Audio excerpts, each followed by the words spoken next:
Hello, pproteus here, and I'm back for a snippet of a Popper challenge.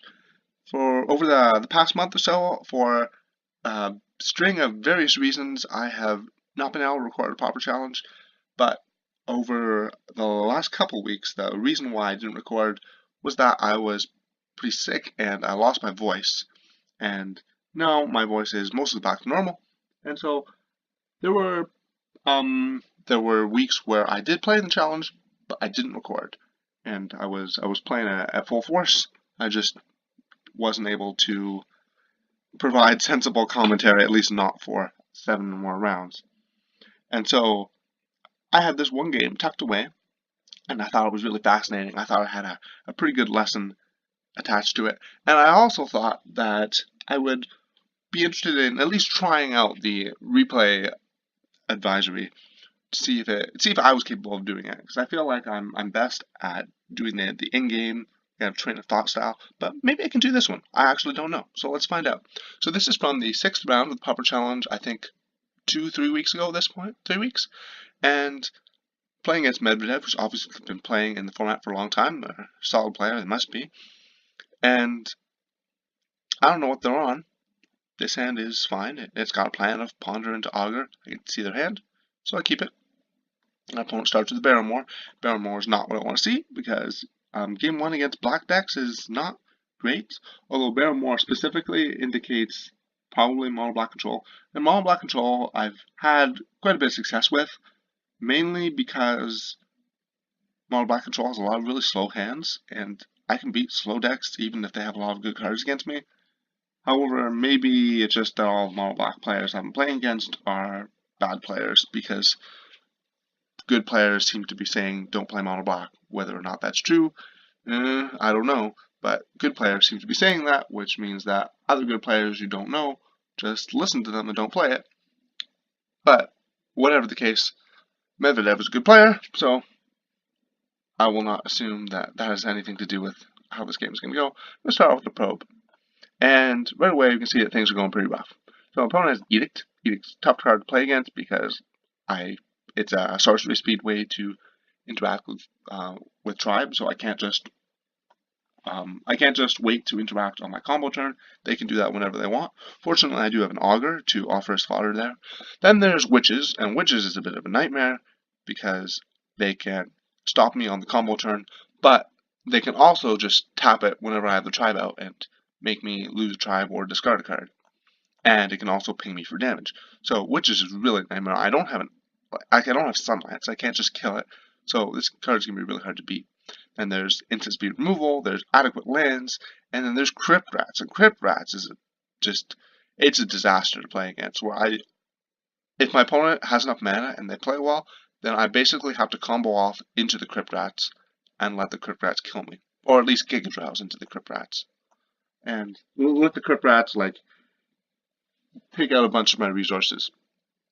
Like, I either have to, my opponent can just play the Crypt Rats and hold up, say, 3 mana for a large portion of the game, and then I can't kill them through that. Like, if I try to combo off, then they just use it in response. But I can't force them to do that without doing something really scary. So if I try to combo off, then they can do that after I discard multiple cards to my Inside and Out Tiles tribe. And that's obviously a disaster for me. That's trading for way too many cards. I probably can't recover from that. My other option is I could Giga Drowse, tap all their mana with a tribe on board. But still, that's pretty suspicious, because then they probably just tap all their mana in response and use Crypt Rats that many times. I probably can't save my tribe, so I just have to let it die, and they traded for my tribe plus my Giga Drowse, and then dealt a bunch of damage to me. And yeah, that's the best case scenario. So this is pretty awful. In summary, this is pretty awful. And I don't know how I'm gonna win, but my opponents, they only have 3 lands. Crypt Rats isn't that bad with only 3 lands. It's possible I can kill my opponent on turn 3. So I don't really want to concede here. I want to wait until I see what I'm looking at, but then I see Brainstorm, Inside Out Gush, or something like that. I click through too fast, and obviously that's not what I want. I just want tribe. I want to get that tribe down as fast as I possibly can. Hope my opponent plays a tap land. Then on my turn, I'm going to untap tribe, and then they're going to play the Crypt Rats, and I'm going to kill them. But nope, my opponent is smart. They saw the probe, and they figured out what's going on. So they delayed the Crypt Rats, but didn't really need it. So this is not at all what I wanted, but I have to keep playing. And I missed with my auger. I'm feeling pretty down. So by the way, me and the other player both at 2-3 at this point, and while that's not the best record, this was going to be a 7-round challenge.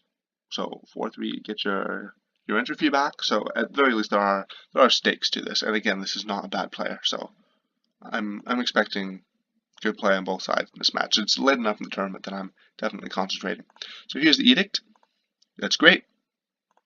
I don't want the edict around. They play their Barrymore.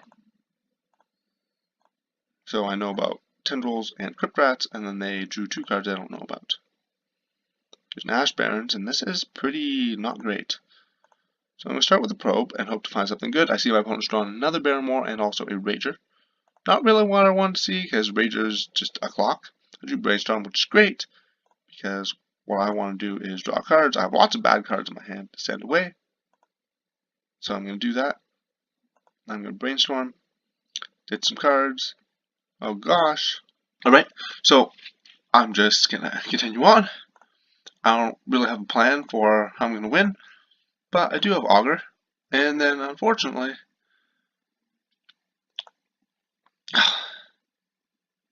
so I Augur into Preordain, but nothing special. I just have to keep looking for a tribe.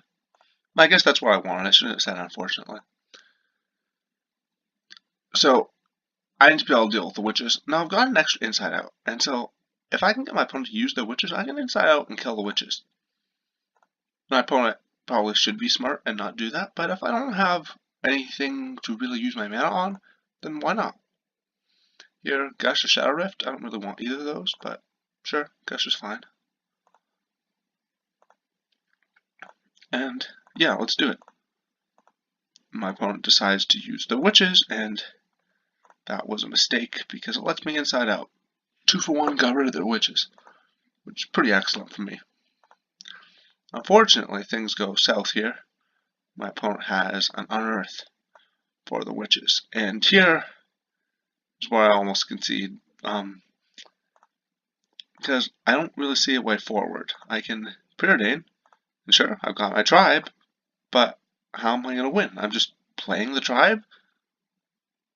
I don't have a way to win through the witches. I need to inside out the witches, or I need to Giga Drowse the witches, but then they're going to play Crypt Rats, and I'm going to need to trade a bunch of resources for the Crypt Rats. How am I going to win? But I decided to play it out, mainly to see how my opponent is going to play against me. But, you know, maybe I get lucky. And the lesson out of this, well, I'll save the lesson until the end, actually. So down comes the Crypt Rats. So I think them playing the Crypt Rats here is kind of weird, because now that they have the Crypt Rats out, they can't use the witches, because then I will kill the Crypt Rats with the witches. So the reason I didn't cast my second cantrip there was to threaten inside out, to prevent my opponent from using witches. But because I expect this game is going to take a long time, now that they play the Crypt Rats, I don't expect them to be using the witches at all. And so now I really just want Giga Drowse. If my opponent does something like this again, I can just win the game without having Giga Drowse. So I ponder, and none of those are what I want, so I shuffle, and lo and behold, I find the exact card I'm looking for. Now all I need is for my opponent to screw up one more time, and I can win. And somehow they magically do exactly what I want them to do, where they tap out, and they let me do whatever I want. So here I get the Giga Drowse, and I tap their only untapped land and the witches. So if they activate Crypt Rats, I discard a card in response, and I'm going to Gash so I can discard one of those islands instead.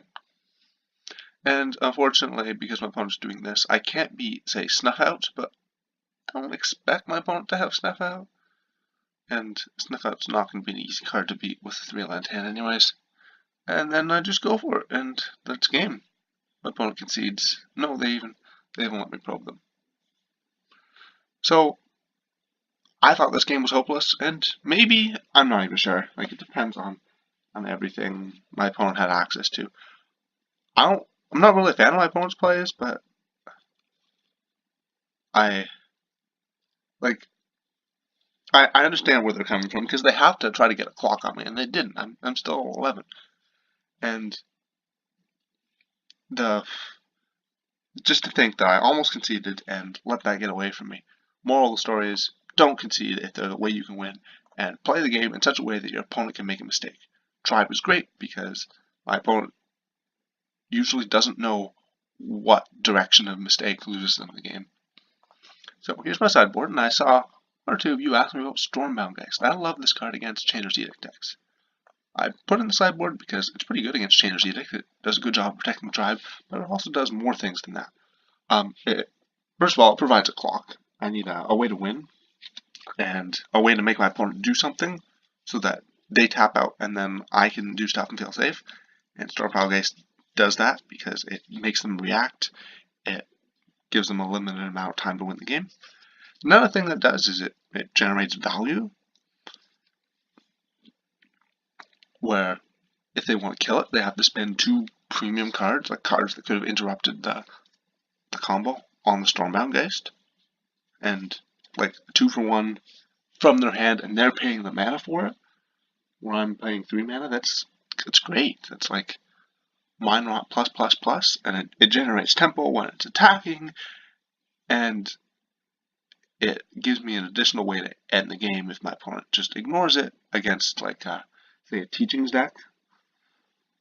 All around, I'm a huge fan of Stormbound Geist, and then I bring them in against Mono Black Control, and I think the matchup gets so much better because my opponent can't just hide behind Witches for the whole game, can't just hide behind a Crypt Rat for the whole game, and 2 Edicts isn't enough for them to feel safe. So here's the second game. You can see that I've brought in all 3 Stormbound Geists. I've taken out Dispel, Probe, and 1 Shadow Rift. And so as the game starts, I'm feeling much better because I'm not, basically I'm after sideboard. Stormbound Geist just does a lot of work. And I keep this hand. It's got 2 Preordains. I've got to hit a second land, but I've got lots of time. Plus the probe, plus my draw step, plus my next draw step. So I'm going to start off with my Preordain. Brainstorm Circular Logic, not what I'm looking for. I'm looking for a land, and I hit. I'm going to let my opponent go, and they do nothing. I was afraid of a Witches again, which is obviously very good. My opponent obviously has many, but nothing. I lead off with my probe, and I see not a good hand. I see 3-drop, 3-drop, Thorn, land, land, land. This is not a good hand. I'm not even sure I would. Thorn sounds suspicious to have in against me post-board. Not a good hand at all. No interaction. If I can just combo off, I'm going to win. My Stormbound Geist is going to be unchallenged. So if I can block the creatures, I'm going to win. Stormbound Geist is going to let that not be very effective. So happy about that. Third Inside Out, not happy about that one.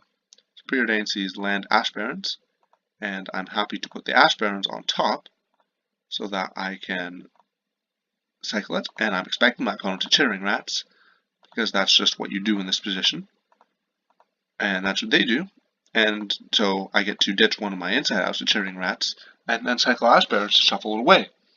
Now I've got my plains, all I need is a tribe, and I'm pretty good, but my opponent doesn't seem to, my deck doesn't seem to be delivering a tribe, and I'm out of cantrips. So I will start off with the Stormbound Geist, and my opponent can't deal with it, so I think I'm in good shape.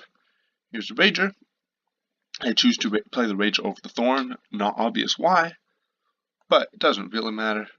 I mean, I guess they just don't want me drawing cards, so they're never going to play the Thorn, but I mean, I nullified Thorn with a card that was already good, so I'm happy with that. I augur here, seeing ponder, inside out, gush. Gush will be good eventually, but it's not good here. Inside out, obviously no. So I take the ponder, and I am going to ponder. Island, shadow, rift, gush. Not what I'm looking for. I'm looking for, well, ponder's fine. I'm looking for Dialer's Tribe. Let's see what my opponent does. They have a Grey Merchant. So, draining me for 5 is pretty serious. I don't really like my spot anymore, especially because my opponent has a second one. Then they get to drain me for 7, and that means they can attack me for lethal. So, I've got to find a tribe, or at least I've got a tribe kill pretty fast if I'm going to do that. My Stormbound Geist is just not going to cut it. I could hold up Circular Logic to try to prevent a second Grey Merchant, but I don't know if my opponent has a second Grey Merchant. The only card I know in their hand is the Thorn. And I'm going to lose pretty quickly if I spend all my time doing nothing. So I'm just going to go hard and hope to find a tribe. Because if I find a tribe, I can win the game. And Preordained hits Stormbound Geist Dispel. I don't need those, I need a tribe. Oh, look, there's a tribe. So, you know what? If you make the right play, sometimes you get lucky. And I'm doing it. Geist can't block, obviously, so it's attacking. My opponent sees that they have a chance, and they go for it. So, Great Merchant here. This would drain me for 7, put me to 2, and then I would have to block 3 creatures to stay alive. I can't do that, so I would die. So, maybe, and so here, obviously my opponent's doing what I want them to do, because I don't know 5 cards in their hand, or 4 cards in their hand, no but the Thorn. So if they don't tap out, I probably don't just Inside Out Shadow Rift, tapping out to combo, because I'm pretty scared that my opponent will have any instant speed removal spell and I'll just lose. But my opponent, I don't think they have an instant speed removal spell, because they would probably leave it up. Because if they only have one thing, obviously then instant speed removal spell gets countered, and so does this Grey Merchant. So unless they have multiple instant speed removal spells, this play makes a lot of sense, where you just can't expect to win a long game, so you have to go for it now and hope I don't have anything. And turns out I have not just the counter spell, but I also have the combo. And I untap, and I even get to probe them first, and they concede to the probe, because, of course, I had to tap out, and I could have died to snuff out. So, anyways, as you can see, this deck is really sweet. It rewards me as a player for making good decisions, and I love that. I mean, I guess that's why players love blue, because all these ponders and preordains are just, they are sweet cards. I love having the agitation probes because I get to see what's in my opponent's hand, and then even though the probe makes the game slightly less interesting in that way, it's still really rewarding for me to know the format, because I can fill in the blanks of, I know all my cards in my opponent's hand except for 1 or 2. What makes sense for them to have done, given all the other cards in their hand? Why did they make the play they did? And so I can guess at what the 1 or 2 cards that just drew are, which again allows me to make smart decisions. And the other thing is, it's hard to play against. Sometimes you just screw up when you're on the other end, because you don't know your opponent's hand, your opponent knows your hand, and you could die at any time, and it's scary. And sometimes you make the right play and you die. So it's hard to learn. So, I love this deck, and you can tell me if you think you like this video, or if you didn't. I had a lot of fun playing this game, at least, although I could not have recorded because I couldn't talk.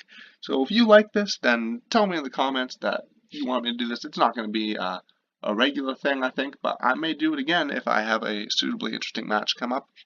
And I'm going to be away for a couple weeks, but I will see you all in January. Take care.